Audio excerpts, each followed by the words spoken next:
Welcome to the Sound Doctrine Telecast. ஆரோக்கிய உபதேச ஒளிபரப்புக்கு உங்களை அன்புடன் வரவேற்கிறோம். Praise God for all the corrective teaching we received through this series of talks. இந்த தொடர் செய்திகளின் வழியாக நாம் பெற்று வந்து கொண்டிருக்கிற திருத்துதல் உபதேசங்களுக்காக தேவனை நான் ஸ்தோத்திரிக்கிறேன். The subject we are considering during the last 6 weeks has been helping others. கடந்த 6 வாரங்களாக நாம் பார்த்து வருகிற தலைப்பு பிறர்க்கு உதவுதல். And the topic that is before us is how not to help. நமக்கு முன்பாக இருக்கிற தலைப்பு எப்படி உதவி செய்ய கூடாது என்பதாகும். So far we have done 6 lessons. இதுவரையிலும் 6 பாடங்களை நாம் பார்த்திருக்கிறோம். Lesson number 1. முதல் பாடம், Do not consider charity optional. தான தர்மம் கட்டாயமானதல்ல என்று எண்ணிவிடக் கூடாது. Lesson number 2. இரண்டாவது பாடம், Do not think you owe. எதுவுமே உங்களுக்கு சொந்தம் என்று நினைத்து விடக் கூடாது. Lesson number 3. மூன்றாவது பாடம், Do not be stingy. கஞ்சத்தனமாய் இருக்கக்கூடாது. Lesson number 4. நான்காவது பாடம், Do not always wait for group action. எப்பொழுதுமே குழுவாய் செயல்பட வேண்டும் என்று காத்திருக்க கூடாது. Lesson number 5. ஐந்தாவது பாடம், Do not be over cautious in choosing the beneficiaries. உதவி பெறுவோரை தேர்ந்தெடுப்பதிலே அளவுக்கு அதிகமாக ஜாக்கிரதையாய் இருக்கக்கூடாது. Last week we studied lesson number 6. சென்ற வாரத்திலே 6வது பாடத்தை நாம் பார்த்தோம். Do not confine charity to special occasions. தான தர்மம் செய்வதை விசேஷித்த நாட்களோடு மட்டுமே நாம் வைத்திருக்க கூடாது. Today we'll move on to lesson number 7. இன்றைக்கு நாம் 7வது பாடத்திற்கு கடந்து செல்கிறோம். How not to help. எப்படி உதவி செய்ய கூடாது. Do not publicize charity. தான தர்மத்தை விளம்பரப்படுத்த கூடாது. Once again, மீண்டுமாய் சொல்கிறேன், how not to help. எப்படி உதவி செய்ய கூடாது. Do not publicize charity. தான தர்மத்தை விளம்பரப்படுத்த கூடாது. Our Lord Jesus Christ has dealt with so many spiritual disciplines in his Sermon on the Mount. மலை பிரசங்கத்தை செய்யும் பொழுது நம்முடைய ஆண்டவராகிய இயேசு கிறிஸ்து அநேக ஆவிக்குரிய பக்தி முயற்சிகளை கற்பித்திருக்கிறார். And in the 6th chapter of Matthew's Gospel, he has spoken about almsgiving and fasting and prayer. மத்தேயு 6வது அத்தியாயத்திலே தான தர்மம் செய்வதை குறித்தும் ஜெபத்தை குறித்தும் உபவாசத்தை குறித்தும் சொல்லி இருக்கிறார். Very interestingly, the first discipline he dealt with was almsgiving. சுவாரஸ்யமாக நாம் கவனிக்க வேண்டிய ஒரு காரியம், முதல் அவர் வலியுறுத்தி பேசி இருக்கிற காரியமானது தான தர்மத்தை பற்றியே. And even while talking about almsgiving, what he stressed very much was do not ever publicize charity. தான தர்மத்தை குறித்து பேசும்பொழுது கூட ஆண்டவராகிய இயேசு வலியுறுத்தி சொன்ன காரியம் தான தர்மம் செய்வதை விளம்பரப்படுத்த கூடாது என்பதே ஆகும். Turn with us to Matthew's Gospel 6th chapter. மத்தேயு சுவிசேஷம் 6வது அத்தியாயத்துக்கு எங்களோடு வாருங்கள். We'll read from verse 1. முதலாவது வசனத்திலிருந்து உங்களுக்கு வாசிக்கிறோம். Take heed that you do not do your charitable deeds before men to be seen by them. மனுஷர் காண வேண்டும் என்று அவர்களுக்கு முன்பாக உங்கள் தர்மத்தை செய்யாதபடிக்கு எச்சரிக்கையாயிருங்கள். Otherwise you have no reward from your Father in heaven. செய்தால் பரலோகத்தில் இருக்கிற உங்கள் பிதாவினிடத்தில் உங்களுக்கு பலன் இல்லை. Therefore when you do a charitable deed, do not sound a trumpet before you as the hypocrites do in the synagogues and in the streets, that they may have glory from men. ஆகையால் நீ தர்மம் செய்யும் போது மனுஷரால் புகழப்படுவதற்கு மாயக்காரர் ஆலயங்களிலும் வீதிகளிலும் செய்வது போல உனக்கு முன்பாக தாரை ஊதுவியாதே. Assuredly I say to you, they have their reward. அவர்கள் தங்கள் பலனை அடைந்து தீர்ந்ததென்று மெய்யாகவே உங்களுக்கு சொல்லுகிறேன். When you do a charitable deed, do not let your left hand know what your right hand is doing, that your charitable deed may be in secret, and your Father who sees you in secret will himself reward you openly. நீயோ தர்மம் செய்யும் போது உன் தர்மம் அந்தரங்கமாய் இருப்பதற்கு உன் வலது கை செய்கிறதை உன் இடது கை அறியாதிருக்க கடவது.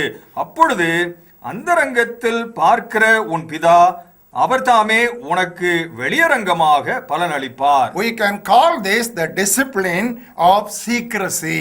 இதை ஒருவேளை நாம் மறைவிட பக்தி ஒழுக்கம் என்று அழைக்கலாம். Beloved, the charity in secret is actually the secret of charity. பிரியமானவர்களே, தான தர்மத்தின் ரகசியமே தான தர்மத்தை ரகசியமாய் செய்வதுதான். If you look at that passage very closely, Jesus said those people were trying to publicize their charity in two places. இந்த வசன பகுதியை நீங்கள் நன்றாக கவனித்து பார்ப்பீர்களேயானால் அந்த ஜனங்கள் இரண்டு இடங்களிலே முக்கியமாக தங்களுடைய தான தர்மத்தை விளம்பரப்படுத்த முற்பட்டார்கள் என்று காண்கிறோம். Look at the second verse. இரண்டாவது வசனத்தை பாருங்கள். First they tried to do it in the synagogues. முதலாவது அவர் ஆலயங்களிலே அதை முயற்சித்தார்கள். And then they tried to publicize it in the streets. அதைத் தொடர்ந்து வீதிகளிலும் அதை முயற்சித்தார்கள். What does it mean to us today? இன்றைக்கு இது நமக்கு என்ன அர்த்தத்தை சொல்கிறது? First it speaks about helping the poor in the church. முதல் திருச்சபையிலே இருக்கக்கூடிய ஏழை எளிய மக்களுக்கு உதவி செய்கிறதை குறித்து நமக்கு குறிப்பிடுகிறது. And the second one speaks about helping the poor in the society.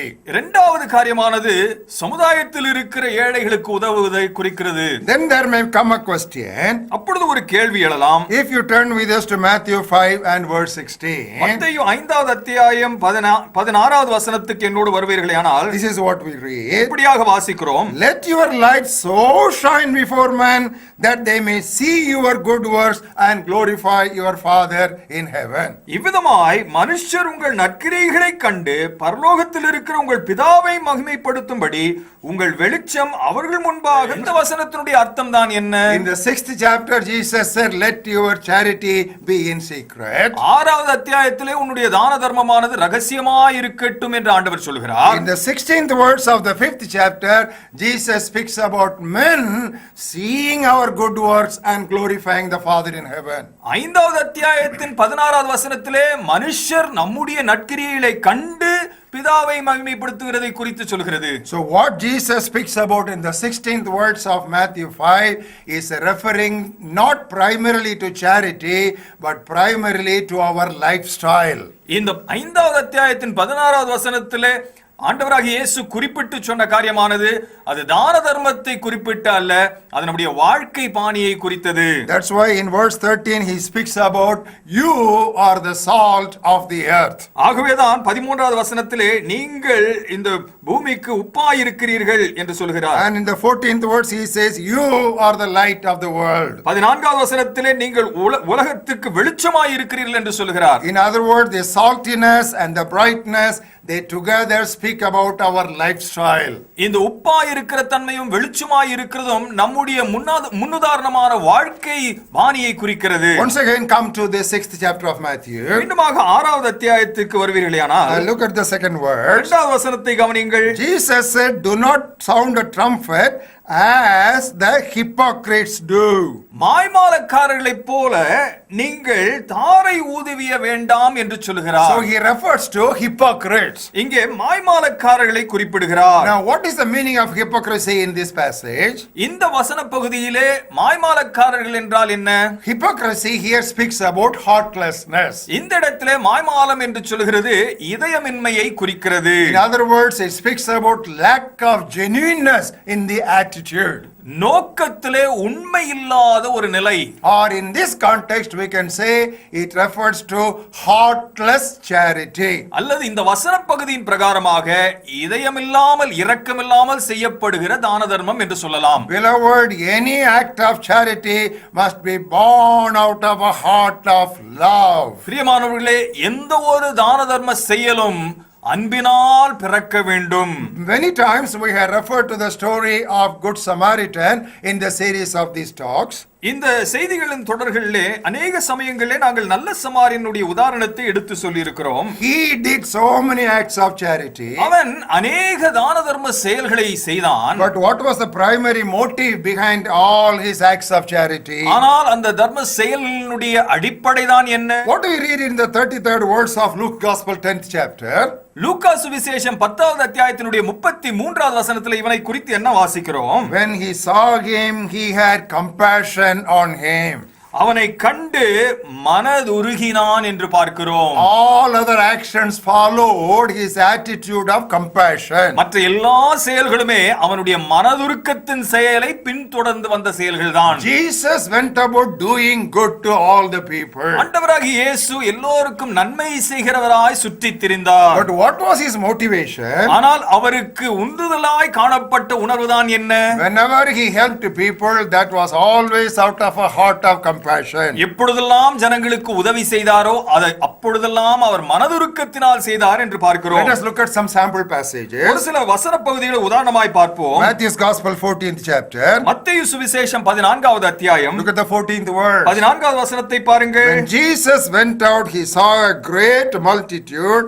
He was moved with compassion for them and he healed their sick. இயேசு வந்து திரளான ஜனங்களை கண்டு அவர்கள் மேல் மனது உருகி அவர்களில் வியாதியஸ்தர்களாய் இருந்தவர்களை சொஸ்தமாக்கினார். Come to the 20th chapter of Matthew's Gospel. மத்தேயு சுவிசேஷம் 20வது அத்தியாயத்துக்கு வாருங்கள். There we see two blind men who came to the Lord Jesus Christ. அங்கே இரண்டு குருடர்கள் ஆண்டவராகிய இயேசுவினிடத்தில் வருகிறதை பார்க்கிறோம். See what they cried unto him. அவரிடத்தில் என்னவாய் அழுகிறார்கள் என்று பாருங்கள். Look at the 30th verse. 30வது வசனத்தை பாருங்கள். Behold, two blind men sitting by the road, when they heard that Jesus was passing by, cried out, saying, Have mercy on us, O Lord, Son of David. இப்பொழுது வழியருகே உட்கார்ந்திருந்த இரண்டு குருடர் இயேசு வழியே வருகிறார் என்று கேள்விப்பட்டு, ஆண்டவரே, தாவீதின் குமாரனே, எங்களுக்கு இரங்கும் என்று கூப்பிட்டார்கள். You know, they were appealing to the character of compassion and mercifulness of the Lord Jesus Christ. ஆண்டவராகிய இயேசு கிறிஸ்துவுடைய இரக்க குணத்திற்கும் மனதுருக்கத்தின் அந்த குணத்திற்கும் நேராய் அவர்கள் தங்கள் விண்ணப்பங்களை தெரிவிக்கிறார்கள். Now, as you come to Mark's Gospel, first chapter, mark சுவிசேஷம் 1வது அத்தியாயத்துக்கு வருவீர்களானால், there we read about the healing of a leper. அங்கே ஒரு குஷ்டரோகி சொஸ்தமாகிறதை காண்கிறோம். And we read in the 40th verse, the leper said, If you are willing, you can make me clean. 40வது வசனத்தில் அந்த குஷ்டரோகி ஆண்டவரை பார்த்து, உமக்கு சித்தமானால் என்னை சுத்தமாக்கும் என்று சொல்கிறான். And what did Jesus do? ஆண்டவராகிய இயேசு என்ன செய்தார்? Jesus, moved with compassion, put out his hand and touched him and said to him, I am willing, be cleansed. இயேசு மனதுருகி கையை நீட்டி அவனை தொட்டு எனக்கு சித்தம் உண்டு சுத்தமாகு என்றார். Come to the 5th chapter of the same gospel. அதே சுவிசேஷத்தினுடைய 5வது அத்தியாயத்துக்கு வாருங்கள். There we meet a man who was possessed with so many demons. எத்தனையோ பிசாசு பிடித்த ஒரு மனிதன், And Jesus Christ delivered him. அவனை ஆண்டவராகிய இயேசு விடுவித்தார். And he begged Jesus that he would continue to be with Jesus. இயேசுவோடவே அவன் இருக்கட்டும் என்று சொல்லி அவன் கேட்டுக்கொள்கிறான். But what did Jesus say? ஆண்டவர் என்ன சொன்னார்? Mark 5 and verse 19. Mark 5:19. Jesus did not permit him, but said to him, Go home to your friends and tell them what great things the Lord has done for you and how he had compassion on you. இயேசு அவனுக்கு உத்தரவு கொடாமல், நீ உன் இனத்தாரிடத்தில் உன் வீட்டுக்கு போய் கர்த்தர் உனக்கு இறங்கி உனக்கு செய்தவைகளை எல்லாம் அவர்களுக்கு அறிவி என்று சொன்னார். See, Jesus Christ is stressing that attitude of compassion. அந்த மனதுருக்கத்தின் உணர்வை, அந்த குணத்தை ஆண்டவர் அந்த இடத்திலே வலியுறுத்தி சொல்கிறதை பாருங்கள். For one more example, turn to the 7th chapter of Luke's Gospel. மற்றொரு உதாரணத்திற்கு லூக்கா சுவிசேஷம் 7வது அத்தியாயத்துக்கு என்னோடு கூட வாருங்கள். Look at the 13th verse. 13வது வசனத்தை பாருங்கள். Here was a widow in a place called Nain. நாயின் என்று சொல்லப்படுகிற நாயின் ஊர் ஒரு விதவை காணப்படுகிறார். And her son died. அவளுடைய மகன் இறந்து போகிறான். And there was a funeral procession. அங்கே அவர்கள் இறுதி சடங்கை செய்ய எடுத்துச் செல்கிறார்கள். And there was so much of crying. எவ்வளவோ அழுகை. And then what did Jesus do? ஆண்டவர் என்ன செய்தார்? Look at the 13th verse. 13வது வசனத்தை பாருங்கள். When the Lord saw her, he had compassion on her, and he said to her, Do not weep. கர்த்தர் அவளை பார்த்து அவள் மேல் மனதுருகி அழாதே என்று சொன்னார். And then he touched the open coffin and the boy raised. அந்த பாடையை தொட்டார், அந்த இளம் வாலிபன் எழுந்தான் என்று வசனம் சொல்கிறது. So Jesus Christ, whatever he did by way of helping people, it was all out of a heart full of love and compassion and mercy. ஆகவே ஆண்டவராகிய இயேசு என்னத்தையெல்லாம் செய்தாரோ அது அத்தனையுமே அன்பினாலும் மனதுருக்கத்தினாலும் இரக்கத்தினாலும் உண்டானவைகள். If you study these gospels carefully, especially Mark's gospel alone, he has said, Tell no man about what God has done to you.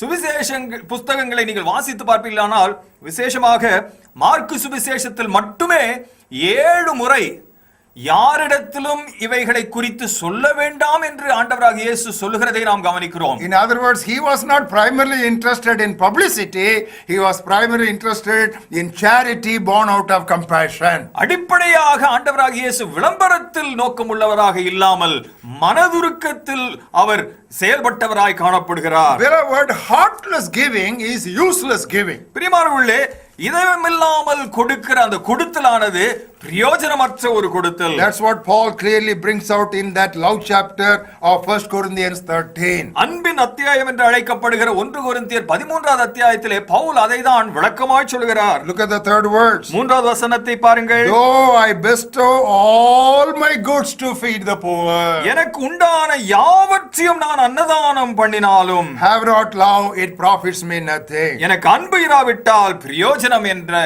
என்ன? Then comes a question. அது ஒரு கேள்வி வருகிறது. Is it possible to do like that? இப்படியாக செய்வது சாத்தியமா? Can anyone give all his goods to feed the poor without a heart of compassion? ஒரு இரக்க குணம் இல்லாமல் யாராவது ஒருவர் ஏழைகளுக்கு தனக்கு இருக்கிற ஆஸ்திகள் எல்லாம் வாரி இறைக்க முடியுமா? Yes, it is possible. That is why the Bible warns against it. ஆமாம், அது சாத்தியம். ஆகவேதான் வேத புத்தகம் நமக்கு எச்சரிப்பாய் சொல்கிறது. We want to tell you something, beloved. பிரியமானவர்களே, ஒன்றை உங்களுக்கு சொல்ல விரும்புகிறேன். You cannot love without giving. நீங்கள் கொடுக்காமல் அன்பு செலுத்த முடியாது. But you can give without loving. ஆனால் அன்பில்லாமல் உங்களால் கொடுக்க முடியும். Beloved, when we talk about charity in our Christian life, there could be only 2 dominant reasons. பிரியமானவர்களே, தான தர்மத்தை குறித்து கிறிஸ்தவ வாழ்விலே நாம் பேசுகிற பொழுது 2 முக்கியமான அம்சங்கள் தான் அதிலே காணப்படும். Number 1. ஒன்று, We do charity because it is commanded by God. தான தர்மத்தில் நாம் ஈடுபடுகிறதற்கு காரணமே அது தேவனால் கட்டளையிடப்பட்ட ஒன்று. So charity is obedience to God. தான தர்மம் என்பது தேவனுக்கு கீழ்ப்படிதல். Now we have turned to that reference earlier, but we look at that verse again. அந்த வசனத்தை முன்பாகவே நாம் பார்த்திருக்கிறோம், மீண்டுமாய் பார்ப்போம். Deuteronomy 15th chapter and the 11th verse. உபாகமம் 15வது அத்தியாயம் 11வது வசனம். The poor will never cease from the land. தேசத்திலே எளியவர்கள் இல்லாதிருப்பதில்லை. Therefore I command you, saying, you shall open your hand wide to your brother, to your poor and your needy in your land. ஆகையால் உன் தேசத்திலே சிறுமைப்பட்டவனும் எளியவனுமாகிய உன் சகோதரனுக்கு உன் கையை தாராளமாய் திறக்க வேண்டும் என்று நான் உனக்கு கட்டளையிடுகிறேன். The poor are there, I command you, open your hand and help the poor. எளியவர்கள் அங்கே இருக்கிறார்கள், உனக்கு நான் கட்டளையிடுகிறேன், உன் கையை தாராளமாய் திறந்து அவர்களுக்கு கொடு. The same thing you can read in Deuteronomy 24th chapter also. அதே காரியத்தை உபாகமம் 24வது அத்தியாயத்திலும் நீங்கள் வாசிக்கலாம். And the second reason, why we should do acts of charity. இந்த தான தர்மங்களை செய்வதற்கான இரண்டாவது காரணம் என்ன தெரியுமா? Out of compassion for people. ஜனங்கள் மீது இருக்கக்கூடிய மனதுருக்கத்தினாலே. Turn with us to the book of Hebrews 13th chapter. எபிரேயர் 13வது அத்தியாயத்துக்கு என்னோடு கூட பாருங்கள். There we read about visiting prisoners in their trouble. சிறைவாசிகளை அவர்களுடைய துயரத்திலே சந்திக்கிறதை குறித்து பார்க்கிறோம். And what should be our attitude even in the prison ministry? அந்த சிறைச்சாலை ஊழியத்திலும் கூட நம்முடைய எண்ணம் என்னவா இருக்க வேண்டும்? Hebrews 13 and verse 3. எபிரேயர் 13:3வது வசனம். Remember the prisoners as if chained with them, and those who are mistreated, since you yourselves are also in the body. கட்டப்பட்டிருக்கிறவர்களோடு நீங்களும் கட்டப்பட்டவர்கள் போல அவர்களை நினைத்துக் கொள்ளுங்கள். நீங்களும் சரீரத்தோடு இருக்கிறவர்கள் என்று அறிந்து தீங்கு அனுபவிக்கிறவர்களை நினைத்துக் கொள்ளுங்கள். In other words, you must feel with the prisoners, and that spirit should motivate you to minister to the prisoners. அந்த சிறைவாசிகளுடைய உணர்வை நீங்கள் உணர்ந்து அந்த உணர்வு தான் நீங்கள் தான தர்மம் செய்வதற்கும் ஊழியம் அவர்களுக்கு செய்வதற்கும் உந்துதலாய் இருக்க வேண்டும். Beloved, if we don't have these motives, our primary interest will be in publicity. பிரியமானவர்களே, இந்த விதமான அடிப்படை எண்ணங்கள் நமக்கு தான தர்மத்தில் இல்லாமல் போகும் பொழுது நம்முடைய நோக்கமெல்லாம் விளம்பரத்தில் தான் இருக்கும். Now we would like to quote from Bob Pierce, the founder of World Vision. World Vision என்கிற ஸ்தாபனத்தை துவக்கிய பாப் பியர்ஸ் என்கிறவர் சொல்லுகிறதை உங்களுக்கு சொல்ல விரும்புகிறேன். This was his prayer. இதுதான் அவருடைய ஜெபமாய் இருந்தது. Lord, let that which breaks your heart break mine also. ஆண்டவரே, உம்முடைய உள்ளத்தை உடைக்கிற எந்த ஒரு காரியமும் என் உள்ளத்தையும் உடைக்கட்டுமே. Shall we say that again? அதை மீண்டுமாய் சொல்லட்டுமா? Shall we make that our prayer? இதை நம்முடைய ஜெபமாக மாற்றிக் கொள்வோமா? Lord, let that which breaks your heart break mine too. ஆண்டவரே, உம்முடைய உள்ளத்தை உடைக்கிற எந்த ஒரு காரியமும் என் உள்ளத்தையும் உடைக்கட்டுமே. Beloved, our God is a God of the poor.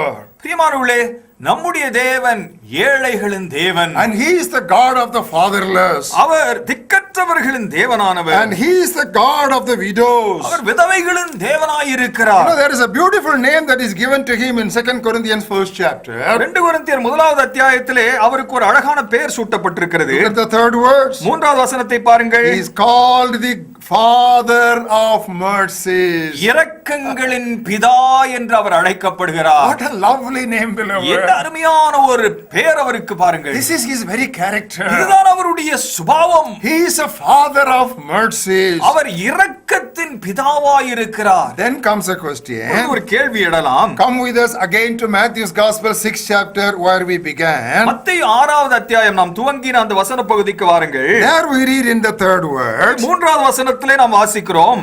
Don't let your left hand know what your right hand is doing. உன் வலது கை செய்கிறதை உன் இடது கை அறியாதிருக்க கடவது. What is the meaning of that? இந்த வசனத்தினுடைய அர்த்தம் தான் என்ன? How is it possible when I give a charity to a poor man with my right hand, my left hand will not know that? யாராவது ஒரு ஏழைக்கு நான் என்னுடைய வலது கையினாலே ஒரு தான தர்மத்தை செய்கிற பொழுது எப்படி என்னுடைய இடது கை அதை பார்க்காமல் இருக்கும்? You know what is the meaning of these words? இந்த வசனத்துடைய அர்த்தம் என்ன தெரியுமா? Don't keep on thinking what you have given or what you have done to a poor man. ஒரு ஏழைக்கு நீ என்னத்தை செய்திருக்கிறாயோ கொடுத்திருக்கிறாயோ இதையே நீ எண்ணிக்கொண்டிருக்க வேண்டாம். Shall we tell you something, beloved? பிரியமானவர்களே, ஒன்றை நாங்கள் சொல்லட்டுமா? He who has shown kindness should be silent. இரக்கம் பாராட்டி இருக்கிறவன் அமைதலாய் இருக்க வேண்டும். And he who has received it should speak of it. அந்த நன்மையை பெற்றுக்கொண்டவன் அதை குறித்து பேச வேண்டும். There is a beautiful illustration in Acts of the Apostles 9th chapter. அப்போஸ்தலர் நடபடிகள் 9வது அத்தியாயத்திலே அருமையாய் ஒரு உதாரணம் இருக்கிறது. There was a woman by name Dorcas. ஒரு பெண்மணி இருந்தால் அவளுடைய பெயர் தொர்க்காள். And she was full of, we read in 36th words, she was full of good works and charitable deeds. அவள் தான தர்மங்களையும் நற்கிரியைகளையும் செய்தவளாய் இருந்தாள் என்று 36வது வசனத்திலே வாசிக்கிறோம். And then she became sick and she died. வியாதிப்பட்டவளாய் அவள் இறந்து போகிறாள். And Peter was called to just go to her place. அவளுடைய இடத்திற்கு பேதுரு வரும்படியாக அழைக்கப்படுகிறான். You know what was the scene that Peter saw there? அந்த இடத்திலே பேதுரு கண்ட காட்சி என்ன தெரியுமா? Look at the 39th verse. 39வது வசனத்தை பாருங்கள். When Peter arose and went with them, when he had come, they brought him to the upper room, and all the widows stood by him weeping, showing the tunics and the garments which Dorcas has made while she was with them. பேதுரு எழுந்து அவர்களுடனே கூட போனான். அவன் போய் சேர்ந்த பொழுது அவர்கள் அவனை மேல் வீட்டுக்கு அழைத்துக் கொண்டு போனார்கள். அப்பொழுது விதவைகள் எல்லாரும் அழுது தொற்கால் தங்களுடனே இருக்கையில் செய்திருந்த அங்கிகளையும் வஸ்திரங்களையும் காண்பித்து அவனை சூழ்ந்து கொண்டார்கள். You see, it was the beneficiaries who were showing the acts of charity of the one who passed away. இங்கே கவனியுங்கள், இந்த நன்மைகளை பெற்றுக் கொண்டார்களே அவர்கள்தான் இந்த நன்மையான காரியங்கள் எல்லாம் எடுத்துரைக்கிறார்கள். See, beloved, how quietly our internal organs are functioning. பிரியமானவர்களே, நம்முடைய உள்ளுறுப்புகள் எல்லாம் நம்முடைய உடலிலே எவ்வளவு அமைதலாய் செயல்படுகிறது கவனித்தீர்களா? How about our heart? நம்முடைய இருதயத்தை எடுத்துக்கொள்ளுங்கள். And how about our lungs? நம்முடைய நுரையீரல்கள். And how about our liver? நம்முடைய கல்லீரல். And how about our brain? நம்முடைய மூளை. How about our kidneys? நம்முடைய சிறுநீரகங்கள். No glamour, no show off. எந்த பகட்டும் கிடையாது, எந்த அலட்டலும் கிடையாது. Until they fail, we don't even recognize their presence. அவைகள் செயலிழந்து போகிற மட்டும் அவைகள் இருக்கிறது கூட நாம் உணராமல் இருக்கிறோம். Now there is a warning that is given to us in book of Proverbs 27th chapter. நீதிமொழிகளின் புத்தகம் 27வது அத்தியாயத்திலே நமக்கு ஒரு எச்சரிப்பு விடுக்கப்பட்டிருக்கிறது. Look at the second verse. இரண்டாவது வசனத்தை பாருங்கள். Let another man praise you and not your own mouth. உன் வாய் அல்ல புறத்தியானே உன்னை புகழட்டும். A stranger and not your own lips. உன் உதடு அல்ல அந்நியனே உன்னை புகழட்டும். Then comes a question. ஒரு கேள்வி எழும். What about Christian periodicals and magazines and calendars which publish photographs of acts of charity? தான தர்ம செயல்களுடைய புகைப்படங்களை சித்தரிக்கிற கால அட்டவணைகளும் கிறிஸ்தவ பத்திரிகைகளையும் குறித்து என்ன? Beloved, I would say they must be kept to the minimum. பிரியமானவர்களே, அவைகளை எந்த அளவுக்கு முடியுமோ அந்த அளவுக்கு குறைவாய் வைத்திருக்க வேண்டும் என்று நான் உங்களுக்கு சொல்கிறேன். There can be a place for legitimate sharing. நியாயமாய் தகவல்களை அறிவிப்பதிலே தவறில்லை. But that is definitely different from perverse publicity. ஆனால் துணிகரமான விளம்பரத்திற்கும் அவ்விதமாய் தகவல்களை அறிவிப்பதற்கும் நிச்சயமாக வித்தியாசம் இருக்கிறது. There is too much of commercialization in Christianity in the name of charity. தான தர்மம் என்கிற பெயரிலே கிறிஸ்தவ வட்டாரங்களிலே வியாபாரமயமாக்கப்பட்டிருக்கிற நிலைமை ஏராளமாய் காணப்படுகிறது. God abhors it. தேவன் அதை வெறுக்கிறார். Maybe you can ask a question. ஒருவேளை இப்படியாக ஒரு கேள்வி கேட்கலாம். If I were in that position of receiving alms, will I like my photograph to be publicized like that? ஒரு ஏழையாய் நான் ஒருவேளை உதவி பெற்றவனாய் இருப்பேனேயானால் என்னுடைய படம் அவ்விதமாய் சித்தரிக்கப்படுகிறதை நான் விரும்புவேனா என்று ஒரு கேள்வியை கேட்க வேண்டும். Beloved, we should always help the beneficiaries to maintain their dignity. பிரியமானவர்களே, உதவியை பெற்றுக்கொள்கிறவர்கள் தங்களுடைய கனத்தை காத்துக்கொள்வதற்கு, மரியாதையை காத்துக்கொள்கிறதற்கு நாம் உதவ வேண்டும். Now then there may come a question referring to what happened in Acts of the Apostles 4th chapter. அப்போஸ்தலர் நடபடிகள் 4வது அத்தியாயத்தில் என்ன சம்பவித்தது என்று நாம் யோசிக்கலாம். Now look at the 36th and the 37th verses. 36 37வது வசனத்தை பாருங்கள். There people were selling all their properties and bringing the proceeds and they were laying it at the apostles' feet. தங்களுடைய ஆஸ்திகளை எல்லாம் விற்று ஜனங்கள் எல்லாரும் அப்போஸ்தலருடைய பாதத்திலே கொண்டு வந்து போட்டுக் கொண்டிருந்தார்கள். But we read in verses 36 and 37. 36 37வது வசனத்திலே, And Joseph was also named Barnabas by the apostles, which is translated son of encouragement, a Levite of the country of Cyprus, having land, sold it and brought the money and laid it at the apostles' feet. சீப்ரு தீவானும் லேவியனும் அப்போஸ்தலராலே ஆறுதல் மகன் என்று அர்த்தம் கொள்ளும் பர்னபா என்னும் மறுபெயர் கொண்டவனுமாகிய யோசே என்பவன் தனக்கு உண்டாயிருந்த நிலத்தை விற்று அதன் கிரயத்தை கொண்டு வந்து அப்போஸ்தலருடைய பாதத்திலே வைத்தான். There may be a question, why a publicity about Barnabas? ஏன் பர்னபாவை பற்றிய இந்த விளம்பரம் என்று ஒரு கேள்வி எழலாம். Now I understand it like this. இப்படியாக நான் இதை புரிந்து கொள்கிறேன். He was a Levite. இவன் ஒரு லேவியனாய் இருந்தான்.